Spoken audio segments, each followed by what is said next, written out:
여러분, 반갑습니다. 유튜브 경매 탈탈탈입니다.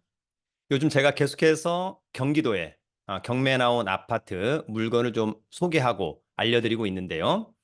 요즘에 경매에 대한 관심이 또 그 어느 때보다 높다. 특히 이제 경매를 통해서 아파트 낙찰받고 이를테면 내 집 마련의 기회 또는 부동산 투자의 기회로 삼으면 참 좋을 것 같다. 그런 생각을 한번 해보고요. 다만 중요한 것은 물건상의 하자가 있는지 여부, 권리상의 하자가 있는지 여부는 각자가 꼭 체크를 해야 된다. 누구를 믿어서는 안 됩니다. 예, 오직 믿을 건 본인밖에 없다. 그래서 특별히 문제가 없는데 시세보다 최소한 10, 20, 30% 싸게 낙찰을 받을 수 있다면 그런 부분은 상당히 매력적이지 않나 그런 생각을 한번 해보기도 합니다. 각자가 조금 더 집요하게 실천력 있게 한번 입찰도 해보고 낙찰도 받아보고 또 명도도 해보고 또 임대도 놔보고 매매도 해보고 이런 경험을 순발력 있게 빨리빨리 많이 해보기를 기대합니다. 오늘은 부천에 한번 유찰된 아파트 경매 물건 5건을 가지고 왔습니다. 부천은 또 서울과의 접근성이 또 상당히 좋다. 그러한 가운데 7호선, 또 그러한 가운데 서해선 상당히 매력적이다. 추후에 GTX B까지. 그래서 부천의 미래 가치는 상당히 좋지 않을까 그런 생각을 한번 해봅니다. 그러면 오늘 부천시 아파트 경매 5건 함께 알아보도록 하겠습니다.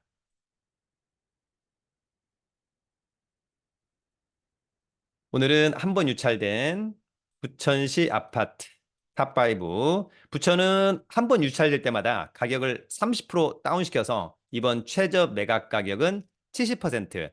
감정가가 시세랑 똑같다라고 한다면 한 번 유찰된 최저가는 시세보다 30%싼 가격이니까 일단 상당히 매력적이라고 할 수밖에 없을 것 같습니다. 자, 우리가 이제 부천시 도시기본계획 뭐 그런 것도 중요합니다만 그런 내용 중에 보면 부천시는 이제 생활권 구분도로 이렇게 한다는 거예요.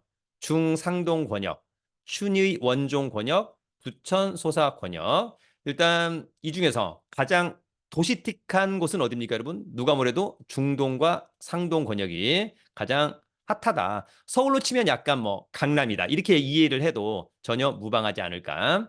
그럼에도 불구하고 서울이 어디 있습니까, 여러분? 서울이 여기 있나요? 여기 있나요? 예. 여기는 서울이 아니고 인천으로 가는 거죠. 부평 쪽으로 가는 겁니다. 그래서 서울과의 접근성을 놓고 본다면 오히려 부천의 소사 권역, 예, 역곡 범박, 이를테면 춘희 원종 고강이 훨씬 더 미래 가치는 좋지 않을까 그런 생각을 해보고요. 특히 앞으로가 기대되는 것 중에 하나는 오히려 원종과 고강, 특히 이제 원종이 상당히 매력적이라고 생각합니다. 일단 소사 원종을 지나서 김포, 예, 그리고 이제 대구까지 가는 서해선에다가 추후에 서부광역철도 2호선 연장선이죠. 원종에서부터 이를테면 상암까지 홍대 입구, 반대로 부천대장에서 어찌 보면 청라까지 가는 그런 핵심적인 도시 원종이 되지 않을까 그런 생각을 한번 해보기도 합니다. 임장이 중요하겠죠. 자, 일단 부천시의 도시공간 구조 2030 보시면 아무래도 여러분 화살표가 서울을 향해서 많이 가리켜지고 있다. 그래서 원종과 고강, 춘의, 부천 소사, 역곡 범박 이런 쪽을 조금 더 우리가 주목해 볼 필요가 있지 않을까 생각합니다. 자, 한번 유찰된 부천시 아파트 5개. 경매 공부는 저희 부동산 경매 처음 공부 책을 가지고 공부해도 좋을 것 같습니다. 그러면 5개 곧바로 알아봅니다. 여러분, 오늘 첫 번째 아파트는요, 상동의 아파트입니다. 자, 경기도 부천시 원미구 상동의 행복마을 4층에 위치한 아파트고요. 부천시는 이제 관할법원이 부천 지원입니다. 공급 면적 43평형, 전용은 33.93. 요거에 대한 이제 국토부 실거래가가 있나라고 봤더니 3.9, 올해 3월달, 2월달에 8억 9천 정도. 따라서 감정평가에 거의 비슷하죠. 최적 경매가에 비하면 상당히 매력적이다라고 하는 점, 최소한 뭐 20% 이상은 저렴하지 않나 이런 생각이 듭니다. 대지권도 19.3이면 괜찮다. 이렇게 지금 감정평가사가 찍어온 사진이고요. 관심 있다면 7월 4일 날 신분증과 도장, 입찰 보증금을 가지고 입찰에 참여하면 될 것 같습니다. 자, 이 아파트는 2002년산 월드컵 세대네요. 22년 차. 조금 됐죠? 14층 중에 4층. 괜찮고 전용 33 대지권. 아파트 단지의 크기도 나쁘지 않습니다. 이 사건 근저당권. 낙찰자가 낙찰받고 돈 내면 모두 소멸하죠. 특히 여기 조사대 임차인에게 없는 거 보니까 소유자가 점유 사용하고 있다. 특별히 낙찰자가 인수할 임차인은 없어 보입니다. 자, 위치는 어디냐? 자, 위치는 7호선 상동역에서 도보로 이 정도면은 글쎄요, 여러분, 그죠? 한 5, 6분 거리에 대단지, 아파트라고 하는 점 이해하시면 좋을 것 같고. 자, 멀지 않은 곳에 어쨌거나 여기 보면 뉴코아 아울렛. 네. 그다음에 이제 이쪽에 오면은 현대백화점이 어딘가 있죠, 여러분? 여기 부천시청역 근처에 현대백화점. 아, 여기 있네요. 그다음에 좀 더 가면은 이제 롯데백화점도 있다. 아무튼 초등학교와 중학교를 거의 끼고 있네요. 예, 이런 점은 또 상당히 매력적이라고 보여집니다. 권리 분석은 대부분의 아파트가 사실 권리상의 문제가 거의 없어요, 여러분. 그래도 체크를 해야 되겠죠? 자, 권리 분석은 매각물건 명세서, 이 사건 말소 기준 권리, 특별히 커멘트가 없다는 것은 권리상의 문제가 없다는 것을 이야기하고 있는 겁니다. 참고하시고요.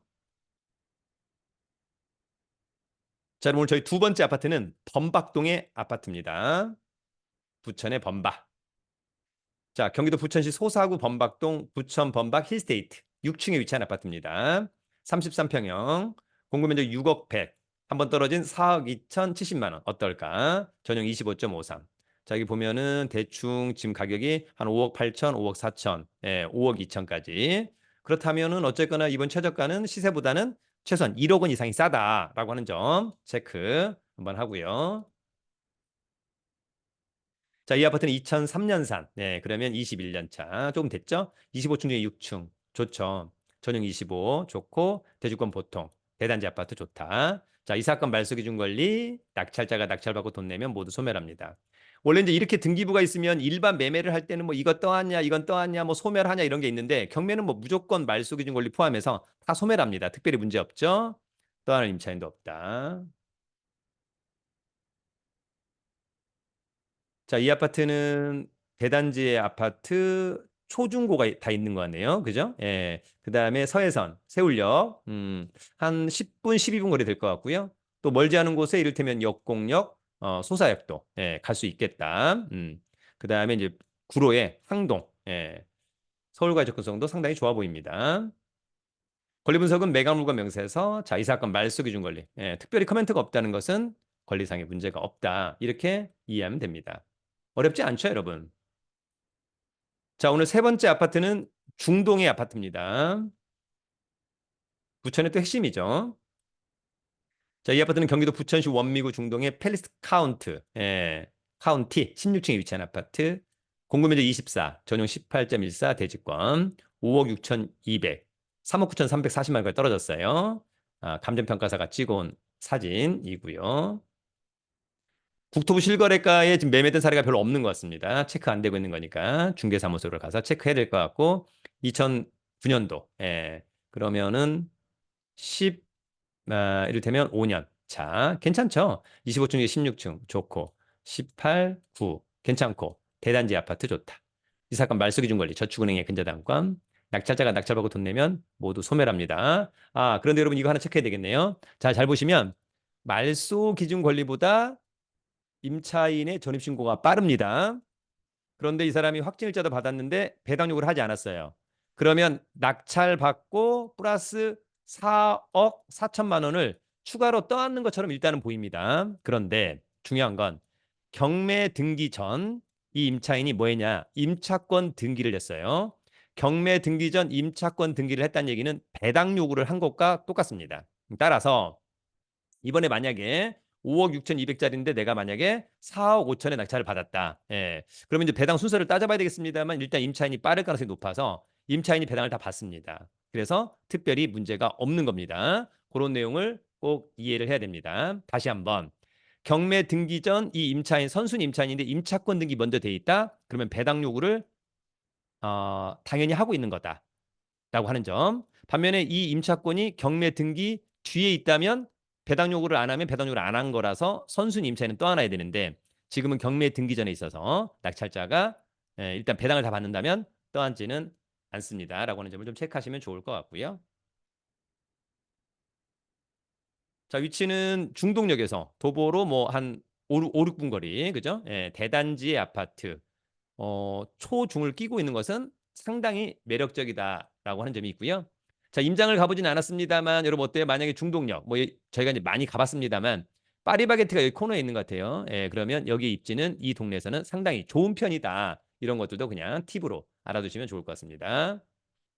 권리 분석은 매각물건 명세서 자, 이 사건 말소 기준 권리보다 전입신고가 빨리 되어 있다. 확정일자도 빨리 받았다라고 하는 점이 있고요. 다만 이 임차인이 임차권 등기를 했는데 배당을 못 받는 금액이 있으면 낙찰자가 떠안아야 된다. 왜? 선순위 임차인이기 때문에 라고 하는 점. 예, 그러니까 저 임차인이 얼마를 써서 얼마를 배당을 받는지 여부를 꼭 체크해야 된다. 다 받는다면 문제가 없습니다만 못 받는 금액은 낙찰자가 떠안는다. 중요합니다.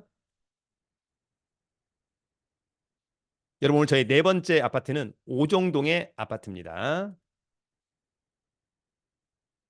자, 이 아파트는 경기도 부천시 오정구 오정동, 오정 휴먼시아 6층에 위치한 아파트고요.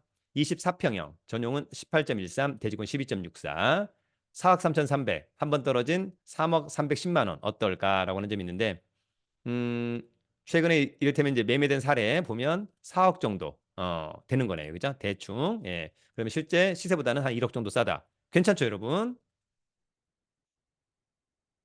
자, 이 아파트는 2006년산. 네, 그러면 18년 된 거죠? 15층 중에 6층. 좋고, 전용 18, 대지권 12. 단지도 뭐 아주 작진 않아서. 자, 이 사건 말소 기준 권리. 네.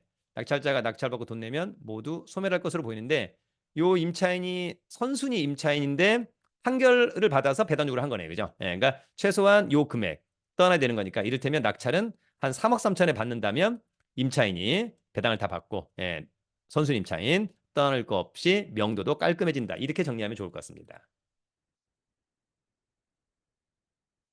자, 이 아파트는 여기에 있는데요. 일단은 서해선 원종역에서 버스를 좀 이용해야 될 것으로 보이고요. 여기가 이제 부천 대장 지구다라고 하는 점. 앞으로 이제 이런 데 이제 계속해서 아파트가 들어온다. 예, 그런 부분들 상당히 미래가 기대된다. 권리 분석은 매각물건 명세서. 자, 이 사건 말소 기준 권리보다 전입 신고가 빠르다. 일단 빠른데 아마도 이 사람이 전 소유자였던 것 같습니다. 이제 전 소유자인데 그런 거 있죠, 여러분. 만약에 제가 전 소유자, 여러분한테 아파트를 판다. 만약에 4억 원에 판다. 파는 대신에 그 대신 그 중에 3억 원은 내가 임차인으로 다시 계약을 하자. 그럼 저는 1억 원만 받는 거죠. 그리고 소유자는 여러분 넘기고 여러분은 저한테 세를 3억 원에 준 거다. 이랬을 때 전 소유자의 대항력 언제 생길까? 소유권 이전 등기한 다음 날 0시에 대항력이 생긴다. 그런 얘기를 좀 이해하시면 좋을 것 같고요. 어쨌거나 지금 이분이 배당 요구를 해서 아까 얘기한 대로 한 3억 3천만 원 정도의 낙찰을 받는다면 전액 배당을 받지 않을까. 물론 여러분들이 또 디테일하게 배당에 대한 내용은 또 경매 기록을 통해서 꼭 한 번은 좀 확인하는 습관 거의 문제는 없겠습니다만 여러분 오늘 저희 마지막 다섯 번째 아파트는 심곡 본동의 아파트입니다. 자, 이 아파트는 부천시 소사구 심곡 본동의 이편한 세상 부천 심곡 16층에 위치한 아파트. 층이 좋네요. 공급면적 34평형, 전용 25.71, 대지권 13.64는 예, 보통 양호하다, 좋다. 6억 5천, 한 번 떨어진 4억 5천 5백만 원 어떨까? 이런 부분들이 있는데 자, 이 아파트는 2월 달에 6억 3천에 거래가 된 거니까 일단 뭐 상당히 가격적으로는 매력적이다. 이렇게 이해를 하면 좋을 것 같습니다. 자, 이 아파트는 2018년산. 예, 6년 차 신축 좋다. 19층 중에 16층 좋다. 전용 좋고 단지는 아주 뭐 작지는 않고 예, 그냥 양호. 예. 이 사건 말소 기준 권리 낙찰자가 낙찰받고 돈 내면 모두 소멸하고 소유자가 점유 사용하고 있는 것으로 보입니다. 자, 이 아파트는 1호선 부천역에서 마을버스를 좀 이용해야 될 것으로 보이고요. 근처에 이제 초중학교, 중학교, 고등학교 등이 있어서 그런 부분은 전반적으로 나쁘지는 않다. 그런 생각이 듭니다. 권리 분석은 매각물건 명세서. 자, 이 사건 말소 기준 권리, 네, 특별히 코멘트가 없다는 것은 문제가 없다. 이렇게 정리하면 될 것 같습니다. 여러분, 오늘은 부천에 한 번 유찰된 아파트 5건을 알아봤습니다. 감정평가액과 시세가 차이가 많지 않아서 이번 최저가 70%는 일단 상당히 매력적이라고 생각한다라고 하는 점. 다만 여러분 스스로가 다시 한번 물건 분석, 권리 분석 철저히 해 봐야만 한다라고 하는 점이 있습니다. 모든 것은 본인의 실력, 본인의 자생력이 상당히 중요하다고 생각합니다. 일단 제가 한번 필터링 해드렸고 여러분들도 관심이 있다면 제 차 체크리스트 가지고 이를테면 임장, 그래서 특별히 문제가 있는가 없는가, 그리고 집요하고 또 실천력 꼭 발휘해서 뭔가 또 입찰도 해보고 낙찰도 받아보고 수익도 내보는 우리 경매 탈탈탈 구독자 여러분들이 되기를 진심으로 응원합니다. 여러분 이제 부동산에 대한 답은 현장에 있기 때문에 현장을 자주 많이 가보기를 응원합니다. 다음에 기회가 된다면 또 우리 네이버 카페 설춘환 캠퍼스에서 운영하는 뭐 1년 투자 클럽반, 임장 특강, 뭐 소액실전반 이런 데서 다시 한번 또 뵙기를 응원합니다. 여러분 오늘은 여기서 또 마칩니다. 파이팅!